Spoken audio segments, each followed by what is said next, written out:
Of course, you already know this. Today was a school holiday for most students in Massachusetts, but the reason why can be tricky to explain. So here with advice is Dr. Erica Lee, a psychologist at Boston Children's Hospital. Good to see you. Hey, Dr. Lee, it's great to see you. Here's why.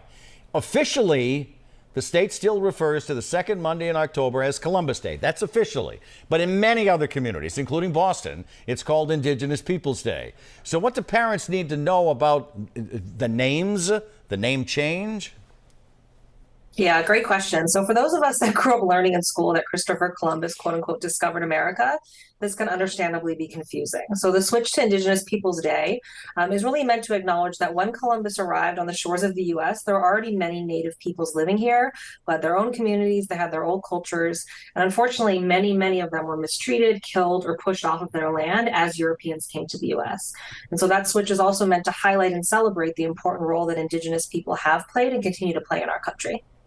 And of course, the history around Christopher Columbus is complicated, as you're mentioning. In your opinion, is there anything kids can still learn from it?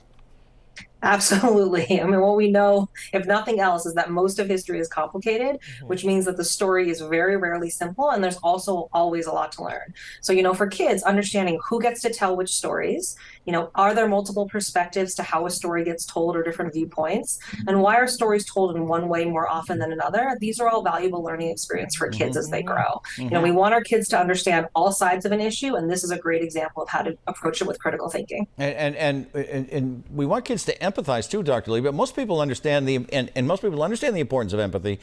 But is that something you're born with, or is that something that you acquire? That's something that can be taught?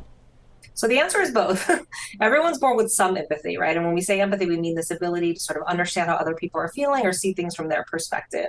But it is absolutely something that you can grow and you can strengthen as kids get older. Help kids pay attention to other people's feelings, imagine being in someone else's shoes, and really modeling for them as they grow, right? So talking about emotions, engaging in pretend play, and really showing our kids empathy and other people in our community empathy is a great way to teach them how to do that. All right, Dr. Lee, we always appreciate your insight. Thank you so much. Thank you. Great to see you, Dr. Lee. Take care.